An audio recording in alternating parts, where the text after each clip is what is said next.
Captain Ilara Voss stood on the observation deck of the Horizon's Gate, watching the twin suns of Viridia Prime sink beneath the planet's crystalline surface. For 12 years, humanity had served the Galactic Council faithfully. They'd shared medicine that cured plagues, technology that bridged star systems, and diplomacy that ended wars. Today, that alliance would burn. Captain, we're receiving a priority transmission from Council space, Lieutenant Chen reported, his voice tight. It's encoded with termination protocols. Ilara's jaw tightened. Termination protocols, the kind reserved for hostile entities. The holographic display flickered to life. Ambassador Thelcor of the Vryn Sovereignty appeared, her 6 eyes cold, her mandibles clicking in what passed for a diplomatic smile among her species. Captain Voss, the Galactic Council has reached a unanimous decision. Humanity is hereby classified as a restricted species effective immediately. Your expansion is halted. Your military is to be dismantled. Your colonies will be supervised. The word hung in the air like poison. On what grounds? Ilara's voice was ice. You grow too quickly. You adapt too well. Your compassion makes you unpredictable, and unpredictability is a threat to galactic stability. Thelcora's translator rendered her words with bureaucratic precision. You have 72 hours to comply. Refusal will be met with containment. The transmission ended. Ilara turned to her crew. 23 faces stared back at her. Human. Yes, but also Lythran engineers, Corvin medics, and even a Vryn communications officer who looked ready to weep. They think we're children, Ilara said quietly. They think mercy is ignorance. They think peace is weakness. She tapped her wrist console. Across the bridge, screens illuminated with data streams, trade routes, defense grids, diplomatic channels, and something else. Chen. Open blackout protocol helix. The lieutenant's eyes widened. Captain, I know what it is. The room fell silent as layers of encryption peeled away. For decades, while humanity smiled and bowed and built hospitals on alien worlds, they had also been watching, listening, learning. The Terran Intelligence Network had eyes in every council chamber, every military academy, every corporate boardroom across 100 species. Not through conquest, through kindness. Every doctor humanity sent became a source. Every engineer a listener. Every grateful alien who humanity saved became a quiet ally. The galaxy thought humans were naive. They were patient. Broadcast this on all frequencies, Ilara commanded. Unencrypted. I want every species to hear it. She stepped into the holofield, her image about to be transmitted to 1 trillion screens. People of the galaxy, I am Captain Ilara Voss of the Terran Republic. Today your council declared us a threat because we dared to grow, to dream, to thrive. They call our compassion dangerous. They call our unity unstable. She paused, letting the weight settle. They are right to be afraid, not because we seek war, but because we refuse to kneel. For 12 years we gave you our best. Now you will see what we kept hidden. Not weapons, not fleets, but truth. Behind her the data cascaded. Corruption, war profiteering, slave networks. Every secret the council thought buried, every crime they committed while preaching order. We are not your enemies, but we will not be your victims. You wanted stability? You'll have it, without your lies. The transmission ended. Within minutes, riots erupted on council worlds. Species who had suffered in silence now had proof. The Vryn sovereignty stock markets collapsed. The Corvin matriarchy recalled its ambassadors. 3 minor species declared independence within the hour. And humanity activated Phase 2. Across 50 star systems, Terran aid stations revealed themselves as fully armed bastions. Medical frigates unfolded weapon arrays. Civilian transports dropped stealth plating to reveal destroyer-class hulls. The galaxy had mistaken humanity's open hand for an empty one. Now they would learn the difference. Admiral Tobias Grant stood in the war room aboard the Defiant Mercy, humanity's flagship, a ship the council thought was a hospital vessel. His silver hair gleamed under red combat lighting. Status report, he ordered. All fleets green, Admiral. Operation Broken Crown is active. We've locked down 17 trade corridors and seized 4 council military depots without a single shot fired. They're in chaos. Grant allowed himself a grim smile. And the civilians? Evacuated, sir. Just like you ordered. No collateral. Good. He turned to the tactical display where hundreds of alien worlds glittered like scattered jewels. We're not here to conquer. We're here to remind them why mercy is earned, not given." He opened a channel to the Council's High Chamber. "This is Admiral Grant of the Terran Republic. You declared us restricted. We accept. Consider humanity restricted to the borders of consequence. Every species you've oppressed we will defend. Every lie you've told we will expose. You wanted us silent. You've made us inevitable." On the bridge, a young ensign whispered, "Sir, what if they surrender?" Grant's eyes were steel. "Then we teach them how to do better, because humanity didn't fight for dominance. They fought so no one else would have to. And the galaxy was about to remember why the quiet ones are the most dangerous." The Council had 3 fleets. Humanity had something better. Ghosts. Dr. Amara Singh sat in the intelligence hub aboard Whispering Dawn, surrounded by holographic star maps that pulsed with real-time data. She wasn't a soldier. She was a xenobiologist who'd spent 8 years on the Vryn homeworld, healing their children and mapping their neural networks. Now she knew every backdoor into their command structure. "Target confirmed," she murmured. "Vryn Dreadnought Eternal Dominion, flagship of their 3rd Armada." Beside her, Commander Riko Tanaka cracked his knuckles. "And they still think we're just doctors and diplomats." "Let's keep it that way," Amara replied. Across the void, the Eternal Dominion prepared to obliterate the Lytheran refugee colony on a Star of the Four, punishment for sheltering humans. Its captain, War Prince Galactic, was already composing his victory message. Then his ship went dark. Every system, every weapon, every light. On the bridge, panic erupted in chittering Vryn dialects. "Restore power," Galactic shrieked. "We can't, my prince. It's not a malfunction. Someone's inside our systems." A single message appeared on every screen, written in flawless Vryn script.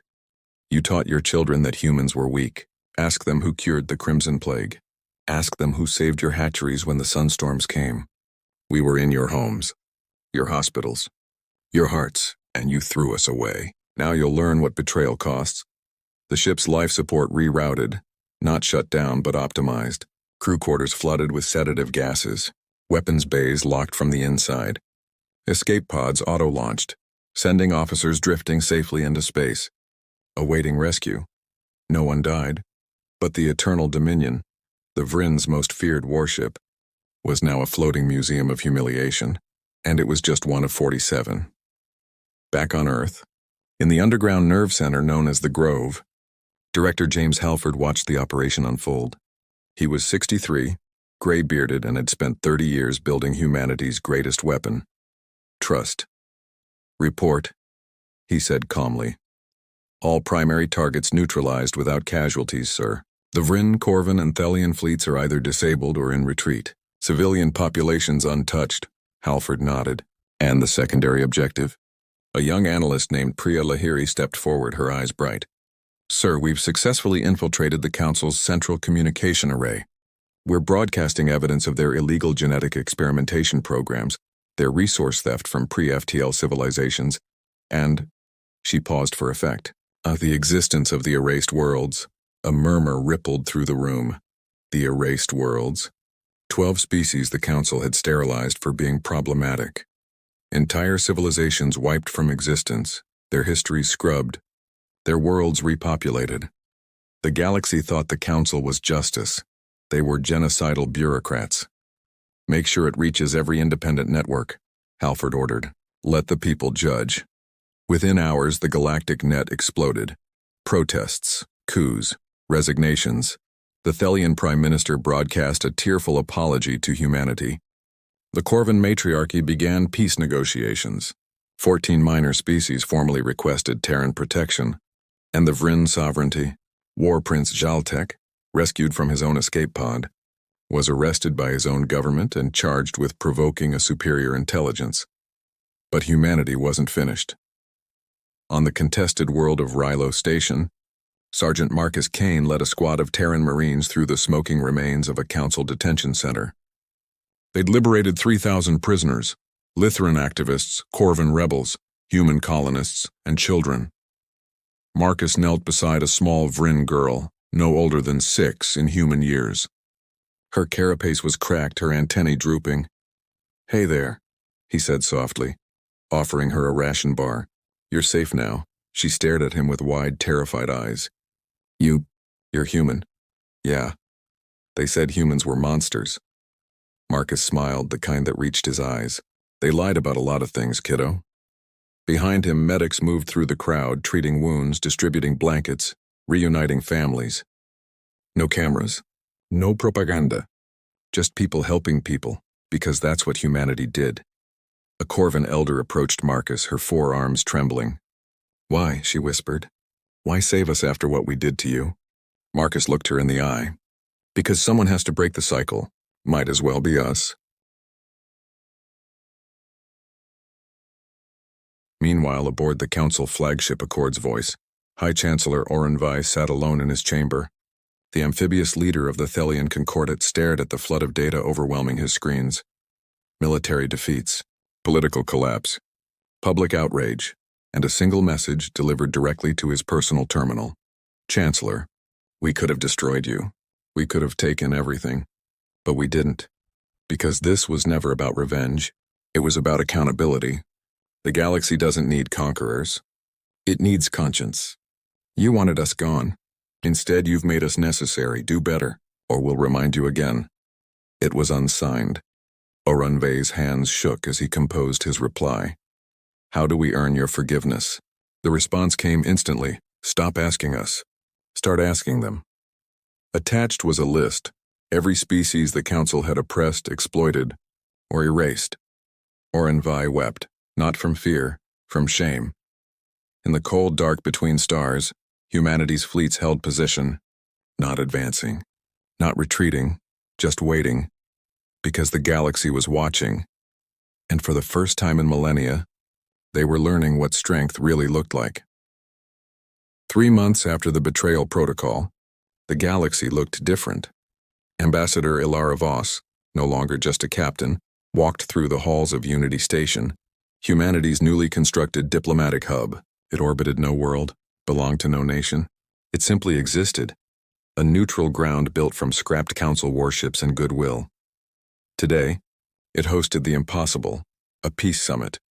Representatives from 73 species filled the Grand Assembly Chamber. Vryn diplomats sat across from Lythran activists. Corvan generals shared tables with the very rebels they'd once hunted. And at the center, humanity stood not as judges, but as witnesses. Thelcora, the Vryn ambassador who delivered the restriction order, approached Ilara. Her mandibles were lowered, a gesture of submission. Ambassador Voss, I must speak. Ilara regarded her coolly. Then speak. My people were wrong. I was wrong. We saw your compassion and mistook it for foolishness. We saw your patience and thought it cowardice. Her voice cracked through the translator. We forgot that the quietest storms are the most devastating. Ilara's expression softened slightly. Your people weren't wrong to be afraid, Thelcora. They were wrong to choose cruelty over conversation. How do we repair this? Ilara gestured to the crowded chamber. You're already doing it. By being here, by listening. The summit's first session was chaos. Accusations flew. Old wounds reopened. A Corvan delegate threw a data slate at a Thelian senator. Security moved to intervene, but Dr. Amara Singh stepped forward instead, unarmed, calm. Stop, she said quietly. The room fell silent. Amara had become something of a legend. The xenobiologist who dismantled a fleet with code and conscience. You're angry, she continued. You should be. The Council lied to you. They lied to us. They built an empire on fear and called it peace. She looked around the room. But here's what they got wrong. Unity isn't about erasing differences. It's about honoring them. Your anger, valid. Your pain, heard. Your desire for justice, shared. She activated a hologram, a simple star map. This is the galaxy. 700 billion stars. Trillions of lives. And we're all stuck here together. She smiled softly. We can either spend eternity punishing each other, or we can build something better. Not perfect, just better. A young Vryn delegate raised a claw hesitantly. What does humanity want from us? Amara's answer was immediate. For you to want better for yourselves. In a private chamber, Admiral Tobias Grant met with the Corvan matriarch, Valora Kesuthane. The insectoid leader's wings were folded tight, a sign of respect or anxiety. Grant wasn't sure. Your fleet still surround our homeworld, she said bluntly. They do, Grant confirmed. Why have you not attacked? Because you haven't given me a reason to. Valora's antennae twitched. We imprisoned your people. We seized your colonies. And then you released them. You returned our people. You opened your archives. Grant leaned forward. Matriarch, I don't need your surrender. I need your commitment to justice, to transparency, to never letting this happen again. And if we fail, Grant's eyes were steel, then we'll be watching. We're always watching now. It wasn't a threat, it was a promise. The summit's climax came on the 7th day. High Chancellor Orunvai stood before the assembly, his aquatic features pale with exhaustion. For days he'd listened to testimonies from the erased world's survivors, refugees humanity had secretly sheltered for decades. Now, he spoke. I have led the Galactic Council for 40 years. I believed I was building peace. Instead I built a tomb, his voice broke. To the Lithran, the Vryn, the Corvin, to every species we silenced, exploited, or erased, I offer no excuses. Only accountability. He turned to Alara. Humanity offered me a choice. Resign in disgrace, or help build what comes next. I choose the latter. I will spend the rest of my life repairing what I broke. The chamber erupted in argument, but Alara raised her hand. Enough. This isn't about punishment. It's about precedent. If we want a galaxy where mistakes lead to growth, not execution, then we start here. With forgiveness that's earned, not given. She looked at Orunvai. You'll serve as an advisor to the Restoration Council, a new body composed of representatives from every willing species. You'll have no power, but you'll have purpose. The Chancellor bowed deeply. Thank you, Ambassador. Ilara's smile was tired but genuine. Thank us by doing better. 6 months later, Marcus Kane stood on Rilo Station, now transformed into a refugee resettlement hub. The small Vryn girl he'd rescued, her name was Liz, clung to his leg as her family prepared to board a transport to New Viridia, a colony co-founded by humans and Vryn. Will you visit? Liz asked. Marcus crouched down. Promise. Her mother approached, mandibles clicking softly. Sergeant Kane, we will tell our children what you did. Not just for us, for everyone. Tell them to do the same when their turn comes, Marcus replied. On Unity Station, Ilara stood at the observation deck, watching ships from 100 species come and go. Beside her, Director Halford sipped coffee from a battered mug. Think it'll last? He asked. No, Ilara said honestly. There'll be setbacks, conflicts, betrayals. Then why build it? She smiled. Because someone has to, and because the galaxy needed to remember something. What's that? That humanity doesn't conquer. We inspire. We don't dominate, we lift. And when the universe pushes us down, her eyes gleamed. We rise and we bring everyone else with us. Halford chuckled. Why? Damn right. Across the void, the galaxy turned. Not perfect, not healed, but healing. And at its heart, humanity stood watch, not as saviors, but as reminders. That mercy is strength, that patience is power, and that those who forget kindness will always regret it.